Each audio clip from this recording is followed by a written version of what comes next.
Hola, qué bueno que ustedes han podido conectarse a este nuestro segundo servicio del día de hoy a las 11 de la mañana, hora este de los Estados Unidos, la misma hora de Venezuela. Tuvimos nuestro primer servicio y ahora estamos en nuestro segundo servicio y nos sentimos tan felices de que ustedes estén participando desde los diferentes chats, saludando, que ustedes estén conectados, diciéndonos desde dónde se conectan. Gracias a todos los que están conectados desde Panamá, gracias a todos los que están conectados desde Barquisimeto, Caudares, desde los distintos lugares de Venezuela, otros que están conectados desde Chile, desde Perú, Ecuador, veo gente también de España, Portugal, diferentes partes de los Estados Unidos, en fin, de distintas partes. Les saludo y doy gracias a Dios por sus vidas, porque ustedes nos animan a seguir haciendo esto, que es hacer iglesia y hacer iglesia de una manera diferente, porque creemos que aunque estemos de cuarentena, aunque no podamos reunirnos físicamente, sí podemos conectarnos a través de estos medios que Dios nos ha permitido y seguir recibiendo la palabra, seguir orando unos por otros. Así que ustedes pueden dejarnos por el chat sus peticiones de oraciones. Queremos saber por qué cosas orar por ustedes. Y les decía la semana pasada que para ustedes es extraño, diferente conectarse desde casa, ¿no? Hacer el servicio desde casa. Para nosotros como pastores también es extraño, diferente, hablarles a través de estos medios y hablarles también desde nuestra casa. Así que bienvenidos a mi casa. Y justamente porque un día se van a abrir las puertas, porque un día vamos a reconstruir, debemos prepararnos para esto, y por eso hemos diseñado esta serie llamada Resiliencia. ¿Y qué es resiliencia? ¿De dónde viene el concepto resiliencia? El concepto resiliencia viene del mundo de los materiales, viene del mundo de la física, del mundo de la química, y un material resiliente, como estos resortes que ustedes ven aquí, que están en los sistemas de suspensión de los automóviles, es un material que es sometido a presión, que es sometido a una prueba, que es sometido a un cambio y vuelve nuevamente a su estado original. En otras palabras, en el mundo de la química o de la física, un material se consideraba resiliente cuando volvía nuevamente a su estado original. Ahora, este concepto va hacia el mundo de los seres humanos. Y cuando hablamos de nosotros, cuando decimos que alguien es resiliente, resiliencia, ¿qué significa? Lo hablábamos la semana pasada. Resiliencia es la capacidad que tiene una persona de superar circunstancias traumáticas, sea por sufrir, por pasar un momento de dolor, por pasar un momento de dificultad o simplemente por atravesar un revés. No se trata solo de sobrevivir a la prueba, sino de ser transformado por medio de la prueba. Y esto fue lo que descubrió Emmy Werner en su estudio que escribió en su libro Vulnerables pero Invencibles. Y es un estudio de los niños en la isla de Kauai, en Hawái, y ella estudió a más de 698 niños que estaban en situaciones bien adversas y sometidos a extrema pobreza y riesgo psicosocial. De la muestra de estos 698 niños, 210 estaban viviendo en situaciones de alto riesgo. Muchos sufrieron incluso estrés antes del nacimiento, otros por pobreza, extrema pobreza, inestabilidad cotidiana, en otras palabras, sus padres divorciados o solo se criaron con su papá o con su mamá o solo con su abuela, o problemas de salud mental en sus padres. Pero para sorpresa de Emmy Werner, que comenzó este estudio en los años 50 y en los años 80, específicamente en el año 1982, después que estos niños tenían más de 30 años de edad, ella encontró que 72 de estos niños, que ya eran adultos, de esos 210, estaban llevando una vida muy adaptada y exitosa a pesar del contexto y de los factores de riesgo que ellos habían vivido. Así que cambian el objeto del estudio y nace un nuevo paradigma en la psicología, y es el paradigma de la resiliencia. ¿Y qué hace Emmy Wagner? Comienza a replantear el asunto de los factores de riesgo en la vida de una persona. Comienza a preguntarse, ¿acaso una persona que vive en extrema pobreza o que vive en un ambiente de delincuencia o que sus padres murieron o que solo fue criado por sus tíos o por su abuela, en fin, o que vivió en la guerra, porque Emmy Wagner fue una sobreviviente de la Segunda Guerra Mundial y pasó más de 3 años en refugios antiaéreos bajo tierra y ella entonces también comienza a pensar en sí mismo y a decir, bueno, los que salimos de la Segunda Guerra Mundial no tenemos por qué estar traumados, aunque hubo muchos que sí se traumatizaron. Entonces, la pregunta que ella se hizo es, ¿qué hace que los niños sean resilientes ante todas estas cosas? Así que había un paradigma imperante en aquel tiempo y la gente creía que los que salían de estas cosas es porque tenían cualidades genéticas que los llevaban a salir de las consecuencias, ¿no?, de los traumas. Pero ahora ella descubre que todos pueden desarrollar resiliencia, no importa cuán difíciles sean las circunstancias que le haya tocado vivir a una persona. Y nosotros estamos viviendo por circunstancias difíciles y nuestros hijos, y en fin, y no sé cuál es la prueba que te está tocando vivir a ti. Y como lo decía, quizá puede ser una prueba económica. He visto algunas personas que muestran su nevera y dicen, mira, esta nevera está como el Guri, solamente tiene agua y luz, pero más nada.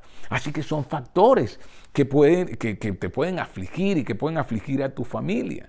Pero la pregunta entonces que nos hacemos es, ¿qué tenían en común esa tercera parte de los niños que desarrollaron resiliencia? Ahora, como creyentes, y vamos a las Escrituras, nos preguntamos, ¿qué nos dicen los hombres que anduvieron con Jesús acerca de este concepto de resiliencia? ¿Puedo encontrar la resiliencia en las Escrituras? ¿Acaso este concepto que acuña Emmy Wagner de esos materiales que vuelven a su estado original después de sufrir una presión, acaso aparece en las Escrituras? ¿Saben? Hemos descubierto que sí.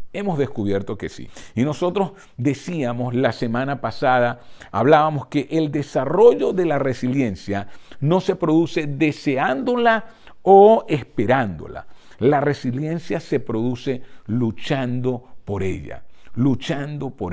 Entonces nosotros veíamos que la idea es luchar, que no se trata simplemente de que vamos a orar. Y Santiago en el capítulo 1, versos 2 y 3, vean lo que nos dice. Hermanos en Cristo, ustedes deben sentirse muy felices cuando pasen por toda clase de dificultades. Así, cuando su confianza en Dios sea puesta a prueba, ustedes aprenderán a soportar con más fuerzas las dificultades. Así que en otras versiones aparece la palabra perseverancia, en otras versiones aparece la palabra paciencia. Pero cuando nosotros vamos al griego en la cual se escribió el original, en el cual escribió Santiago, que por cierto era un hermano de Jesús, que no creyó en Jesús sino después de la resurrección, y luego le escribe a las iglesias que se fundaron en el primer siglo, Santiago está hablando de la palabra resiliencia. ¿Y por qué lo digo? Porque él está diciendo soportar con más fuerzas las dificultades. En otras palabras, las dificultades que vendrán, las pruebas que vendrán, los problemas que vendrán, una vez que tú abrazas, que tú pasas por ellos, puedes soportarlo con más fuerza. Y decíamos que la mayoría pregunta, ¿por qué me está pasando esto a mí? ¿Por qué me está pasando esto a mí? Y yo quiero que entiendas, la pregunta correcta es, Señor, ¿qué estás buscando en mí? Y la semana pasada les decía que esa era la tarea, que esa era la pregunta. Y yo no sé cuántos de ustedes, en medio de las pruebas que vivieron durante la semana, sean pequeñas o sean grandes, sean los retrasos, sean los atascos de la vida, sean los reveses, se hicieron la pregunta correcta. Señor, ¿qué estás tú buscando desarrollar en mí? Pero ¿qué tal si vamos a las preguntas que hoy nos hemos planteado? Y estas son las preguntas. ¿Cuál es la diferencia del que desarrolla resiliencia al que se victimiza? ¿Dónde está la diferencia? La resiliencia no es un llamado al conformismo. No es que yo veo la prueba y voy a decir, bueno, esto es lo que Dios quiere para mí, esta es la cruz que me tocó llevar, como si yo no fuera parte de la ecuación de Dios. Es convertirte en un orquestador de tu futuro. Si algo quiere Dios, es que tú seas partícipe de lo que Él está haciendo. Y es declarar, como lo dijo ese perseguidor de la iglesia que luego se convirtió al cristianismo en el primer siglo, Saulo de Tarso, que se convierte en el apóstol Pablo, dice, todo lo puedo en Cristo que me fortalece. Entonces la resiliencia es salir del síndrome de la víctima y considerar que la prueba de nuestra fe va a producir en mí perseverancia, constancia, paciencia. Voy a ser transformado. ¿Para qué? Para llegar a la plenitud, a una mejor versión de nosotros mismos. La ecuación está diseñada para que siempre exista la parte de Dios y la parte de nosotros. Y en medio de la prueba, ¿estás tú cumpliendo tu parte? Que es luchar para ganar paciencia, luchar para ganar perseverancia, luchar para ganar resiliencia. Ahora, no confunda resiliencia con el dolor bueno y el dolor malo. Y vamos a hablar mucho más de esto la próxima semana, pero solo quiero darles un adelanto. Hay un dolor bueno y hay un dolor malo. ¿Cómo es el dolor malo? El dolor malo es el dolor del cual tú puedes salir, pero sigues en él. Por ejemplo, un drogadicto se droga, o el alcohólico, o una persona que está en una relación tóxica, pueden salir de eso, pero no salen, se mantienen en eso. Y usted escucha decir, por ejemplo, a personas que están en relaciones tóxicas, bueno, esta es la cruz que a mí me tocó llevar. No, ese es el dolor malo que tú has aceptado para tu vida. Ahora, ¿cuál es el dolor bueno? El dolor bueno es aquel que tú no puedes evitar, es aquel que tú sabes que Dios te colocó allí. Por ejemplo, la muerte de un ser querido, la muerte de un familiar. Es un dolor bueno, en otras palabras, es la prueba, es la circunstancia por la cual tengo que atravesar para desarrollar mayor dependencia de Dios, para desarrollar resiliencia. ¿Cómo se diferencia aquel que es resiliente de aquel que se queda en la victimización? ¿Qué caracterizaba entonces a los niños que resultaron a ser hombres exitosos, ser hombres con vidas estables, aun cuando vivieron en circunstancias muy difíciles? Una figura de apego, no necesariamente un familiar que les aceptaba incondicionalmente, independientemente de sus características físicas, inteligencia o temperamento. Entonces ahora yo veo que ella está hablando acerca de una relación. Y es que la vida se basa en relaciones. Así que habían factores de riesgo, pero estos factores de riesgo no eran determinantes, porque ellos no terminaron como terminaron otros. El 30% de estos niños no terminaron siendo drogadictos, no terminaron en pobreza extrema, no terminaron repitiendo la vida que habían visto. Había un elemento que transformaba su identidad. Una persona que los aceptaba, les daba seguridad de relación y les hacía sentir importante. Y esto es lo que en ciencia se llama un mecanismo diferenciador. En otras palabras, ¿qué los hacía diferentes? Este factor o este mecanismo de tener a una persona que les amaba tal cual como era. Y es interesante notar que la falta de apego era particularmente devastadora en los niños poco afectivos e inhibidos. En otras palabras, los que sí terminaron como sus padres o terminaron como la comunidad en extrema pobreza, fueron aquellos que no podían apegarse al amor, conectarse con otro. Una persona que cree verdaderamente en el potencial real del niño y que lo acepta tal cual como es, como persona, era el factor más importante que en este estudio se descubrió. La otra fuente de fortaleza es la capacidad de encontrar propósito y sentido a la vida. Ahora vean los dos factores. Uno, una figura de apego, una figura que lo acepta, una figura por medio de la cual él se siente amado, aceptado, seguro. Pero lo segundo es tan poderoso, es esa capacidad de encontrar propósito y sentido a la vida. Y cuando entonces yo voy a las Escrituras, y cuando yo voy a Jesús, y escúchame, en esto se basa la fe. La fe se basa en que cada uno de nosotros, cuando creemos en Jesús, y si tú te conectaste hoy por primera vez, yo quiero decirte, nuestra fe se basa en que hemos encontrado esa figura de apego. Juan, el discípulo amado de Jesús, que luego escribe su vida, en Juan 6:37 nos dice, al que a mí viene, dice Jesús, al que a mí viene, no lo rechazo. Al que a mí viene, no lo rechazo. ¡Wow! Jesús, el ser más poderoso del universo, te acepta tal cual tú eres. ¿Y cuál es la única condición? Jesús dice, al que a mí viene. No importa tu contexto, sin importar quién te haya rechazado antes, Él desea convertirse en tu figura más importante de apego. ¿Y por qué nosotros, como decía Santiago, podemos considerarnos dichosos al atravesar por diversas pruebas? Sencillamente porque cuando nosotros atravesamos por diversas pruebas, Él va a estar ahí con nosotros.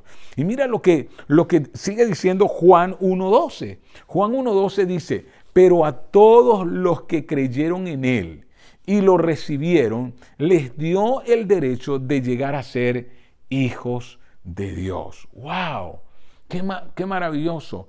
Si yo me acerco a Él, entonces Él dice, no te rechazo. El que a mí viene, yo no lo rechazo. Pero luego me dice que cuando creo en Él y lo recibo y lo acepto en mi corazón, me da el derecho. Y esta palabra es muy importante, porque en el contexto en que Juan escribió, esta palabra significa como que la partida de nacimiento, el derecho legal. ¿De qué? De llegar a ser hijo de Dios. En otras palabras, te ama, te acepta, te mantendrá a su lado y te enseñará el propósito de tu vida a medida que avanzas. Aún el dolor que te ha tocado experimentar, quiero que entiendas, Dios lo usará para tu bien. Dios va a usar ese dolor para tu bien. Y aquí que este concepto ha sido uno de mis estandartes durante mucho tiempo en mi enseñanza, y si has estado conmigo, siguiéndome desde hace años, sabrás que lo he enseñado. Yo soy lo que la persona más importante en mi vida piensa o dice que soy. Hay una edad donde decides quién será esa persona. Yo soy lo que la persona más importante en mi vida piensa o dice que soy. Y escúchame, ¿por qué es tan interesante esto? Estos niños que desarrollaron resiliencia encontraron una figura de apego, una figura en la cual se sentían amados. Y esos niños comenzaron a ser quien esa abuela o ese maestro o ese pastor de una iglesia les dijo, mira, creo en ti. Y ellos comenzaron a mirar las potencialidades que nunca habían visto. Yo soy quien Jesús dice que soy.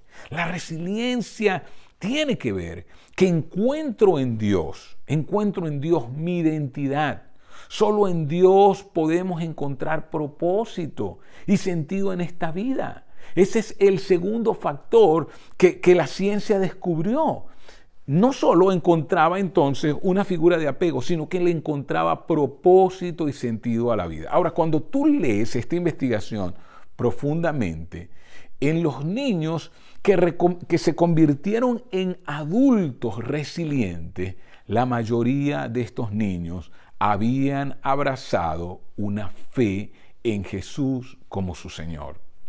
Y eso para mí fue sorprendente leerlo, porque ahí entendí que si ciertamente comenzaron a amar a otro, se comenzaron a amar también a ellos mismos, porque comenzaron a hacer lo que Dios dice que son. Escúchame, la fe se basa en creer, en que tú creas que eres quien Dios dice que eres. Y Rick Warren escribe en el libro Una vida con propósito: sin Dios la vida no tiene propósito. Sin propósito la vida no tiene sentido. La vida sin sentido no tiene significado. Y sin significado pierde la esperanza. Entonces, ¿quiénes son los que se convierten en víctimas indefensas? En víctimas que dicen, es que soy así, es que yo he intentado cambiar, es que yo no puedo. ¿Quiénes se convierten en esas víctimas? Aquellos que no encuentran esperanza. ¿Y por qué no encuentran esperanza en la vida? Porque sienten que no importa lo que hagan, todo va a ser igual, todo va a ser lo mismo.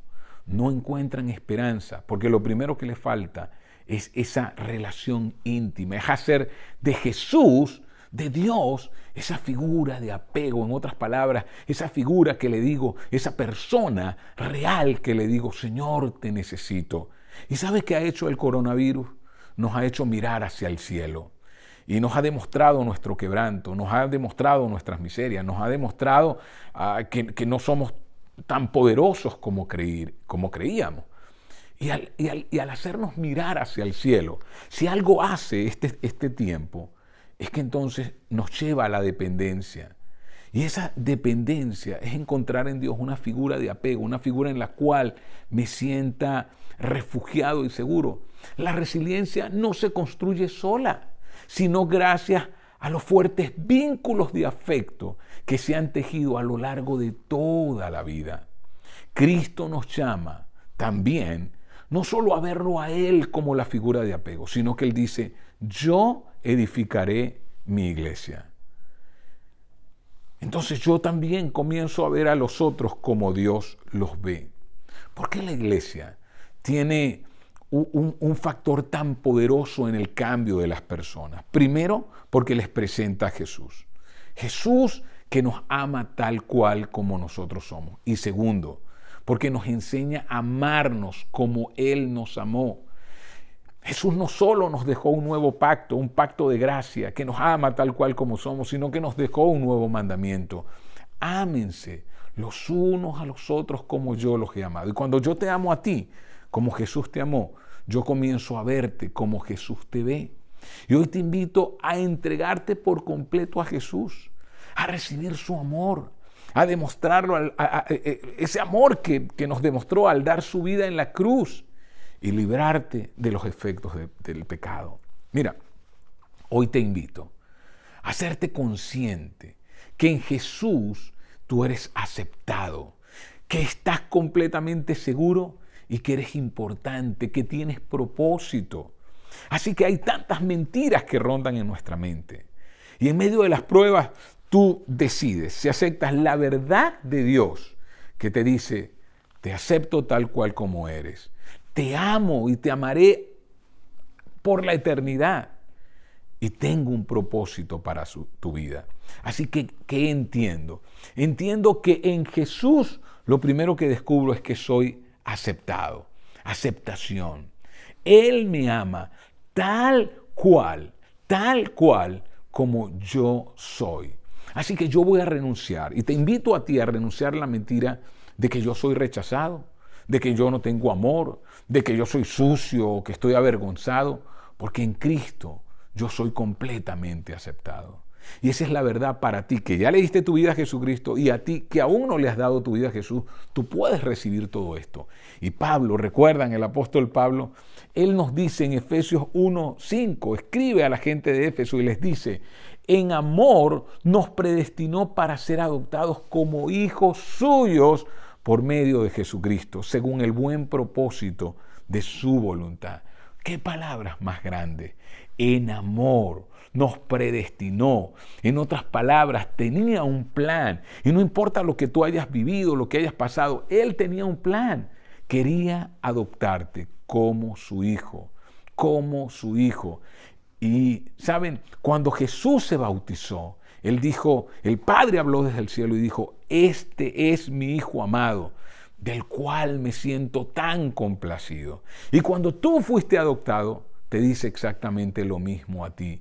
Tú eres mi hijo y yo me encuentro complacido en ti.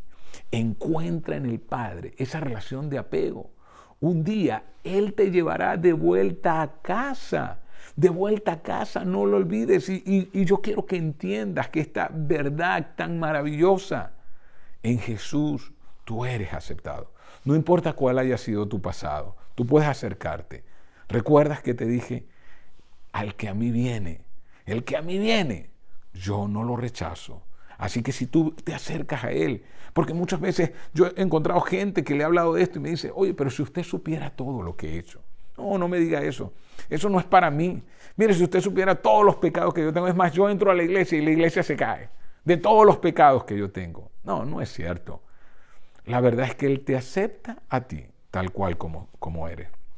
Lo segundo, en Jesús estoy seguro. En Jesús estoy seguro. Y es maravilloso entender que hay seguridad en el Señor, que hay seguridad de amor, que no es que Él te ama porque hoy hiciste todo correctamente y mañana entonces te rechaza porque pecaste, porque hiciste algo mal. No es así. Y Pablo nos lo enseña. En Romanos 8, 37 al 39 dice, antes, en todas estas cosas somos más que vencedores por medio de aquel que nos amó. Por medio de aquel que nos amó. Y la pregunta es, Pablo, ¿a qué te refieres tú en todas estas cosas? En todas las cosas que pueden hacernos sentir inseguros. Y él habla de la opresión, él habla de las carencias, él habla de la culpabilidad, él habla incluso de la condenación. Y él dice, no, nosotros somos más que vencedores, nada nos va a separar del amor de Dios. Y dice, por lo cual estoy seguro de que ni la muerte ni la vida, ni ángeles, ni principados, ni potestades, ni lo presente, ni lo porvenir, ni lo alto, ni lo profundo, ni ninguna otra cosa creada nos podrá separar del amor de Dios que es en Cristo Jesús, Señor nuestro. Escúchame, ninguna cosa creada. No hay oposición, no hay carencia, no hay culpabilidad o condenación que te separen del amor de Dios que es en Cristo Jesús. Así que yo te invito a renunciar a la mentira de que eres culpable, de que estás inseguro, de que esa relación con Dios un día te anotan en el libro de la vida y un día te borran. No, renuncia a pensar eso. O que has sido abandonado. Cuando pasas por prueba, lo más probable es que tú creas que Dios se olvidó de ti. Y por eso la pregunta, ¿por qué me pasa esto a mí? En vez de preguntar, ¿qué estás buscando desarrollar en mí? En Cristo yo estoy completamente seguro. Nada ni nadie nos separará de su amor. Y lo tercero, no es que solo soy aceptado y estoy seguro, es que encuentro propósito. Es que en mi vida haya relevancia, importancia en mi relación con esa figura de apego más importante. No olvides, yo soy lo que la persona más importante en mi vida piensa o dice que soy. Y cuando eres niño, son tus figuras de papá y mamá. Pero fíjate, estos niños de la isla de Kauai encontraron que ellos podían aceptar palabras de alguien que no era ni su papá ni su mamá, probablemente era un maestro de la escuela o un pastor en una iglesia, en fin, alguien que les dio fe. Así que en Jesús yo encuentro propósito en la vida. Tener un propósito por el cual vivir trae satisfacción y gozo en la vida. Cuando yo descubro mi vida tiene un propósito. Y créeme, Dios te creó con un propósito. Pablo, este hombre que azotó a la iglesia. Escúchame, ¿sabías que Pablo había asesinado cristianos? ¿Sabías que Pablo fue responsable de la muerte de uno de los primeros mártires de la iglesia llamado Esteban? E incluso en su vida, como asesino en el pasado, Pablo encontró propósito. En otras palabras, él descubrió, aún con mi duro pasado, aún con mi terrible pasado, Dios tiene un propósito con esto. Y escúchame, ¿sabías que no importa cómo haya sido tu vida, Dios tiene un propósito incluso con tu pasado? Mira lo que dice Romanos 8:28. Dice, sabemos que Dios dispone todas las cosas para el bien de quienes lo aman, a los cuales Él ha llamado de acuerdo con su propósito. ¿Sabes por qué? Cuando tú abrazas a Cristo, te vuelves resiliente, porque no importa lo que pase. Cuando estás pasando por las pruebas, tú estás repitiendo esto. Señor, esta prueba es difícil. Señor, esta prueba es dura. Señor, esta pérdida es muy dolorosa, pero yo sé que tú vas a disponer todo este trayecto, todo este valle de sombra, de muerte, toda esta situación difícil que me ha tocado vivir, tú la vas a disponer para mi bien. Yo no sé cómo va a terminar esto, Señor, pero yo confío que tú todo lo vas a disponer para mi bien. Así que yo te invito a renunciar a la mentira de que eres inútil, o eres inadecuado, o eres indefenso, o eres una víctima. Tú no eres una víctima. Cuando estás en Cristo, tú no eres una víctima. ¿Por qué? Porque no puedes olvidar. Dios va a disponer todas las cosas, las tristes, las dolorosas, las amargas, las difíciles. ¿Para qué? Para el bien de aquellos que le aman. Entonces, cuando encontramos en Jesús esa figura de apego, es cuando encontramos en Jesús esa persona que nos ama y estamos en Cristo y Él está en nosotros, todo es superable en la vida. Es más, no saldremos igual de la prueba. Saldremos transformados. Después de la prueba miraremos en nosotros una mejor versión, ese lugar donde queremos estar. En Jesús yo soy aceptado. En Jesús yo estoy seguro. Y en Jesús yo encuentro propósito. Así que llegó la hora de renunciar a esas mentiras que por tanto tiempo te han mantenido paralizado. Escúchame, la resiliencia se trata de encontrar en Jesús nuestra fuente de apego, nuestra conciencia de propósito y trascendencia, y tratar a otros con esa misma conciencia. Así que quiero que entiendas y que lo repitas cada día a ti mismo. En Jesús yo soy aceptado. En Jesús yo estoy seguro. Es una relación segura. Y en Jesús yo encuentro propósito para mi vida. Pero algo también importante, ahora que te ves de esa manera, comienza a mirar a aquellos que están en Jesús de la misma manera. Y comienza a mirar a aquellos que te rodean con esa posibilidad que ellos también encuentren a Jesucristo. Al tratar con otros, trátalos con esa conciencia. No lo olvides, tienen un propósito. Y no importa cuál haya sido el pasado de esas personas, no los estigmatices. Porque la verdad es que Dios te quiere usar a ti y a mí para ser una fuente de bendición para otros.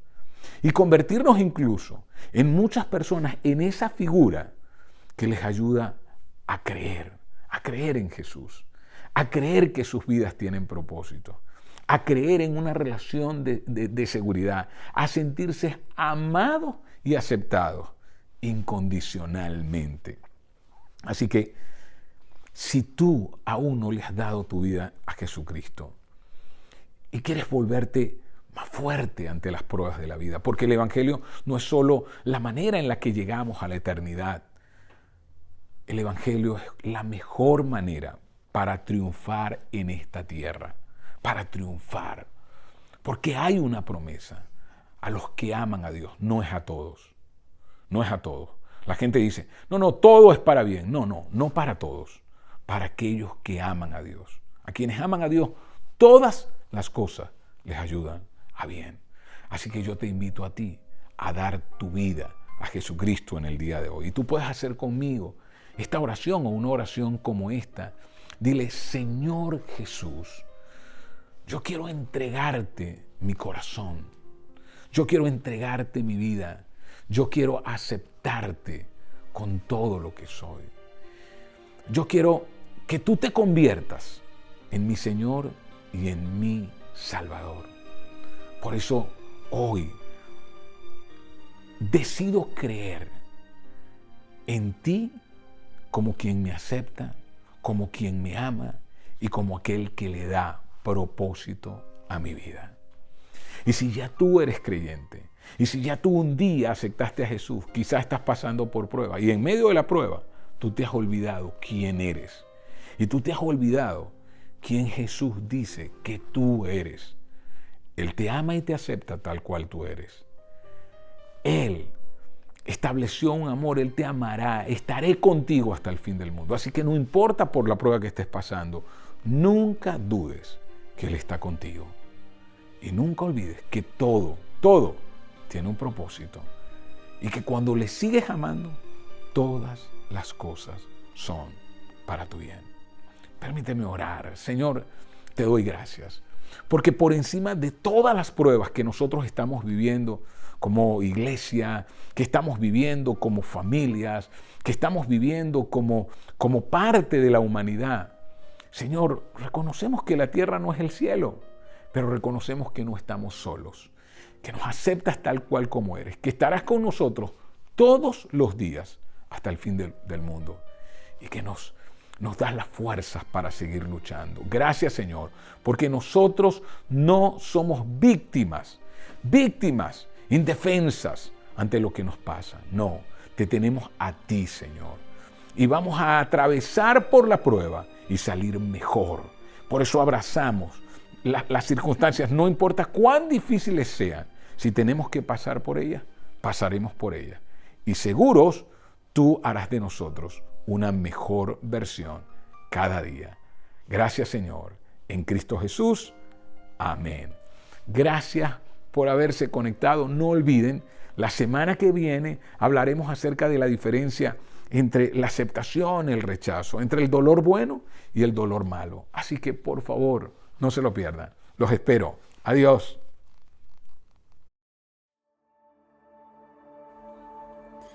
Tú fuiste el verbo en el principio, unigénito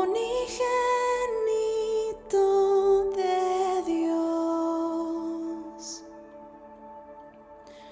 El misterio de tu gloria, revelado en tu amor. Cuán hermoso su nombre es, cuán hermoso su nombre es, el nombre de Jesús mi Rey. Cuán hermoso su nombre es, nada se iguala a él. Cuán hermoso su nombre es, no hay otro nombre. Deja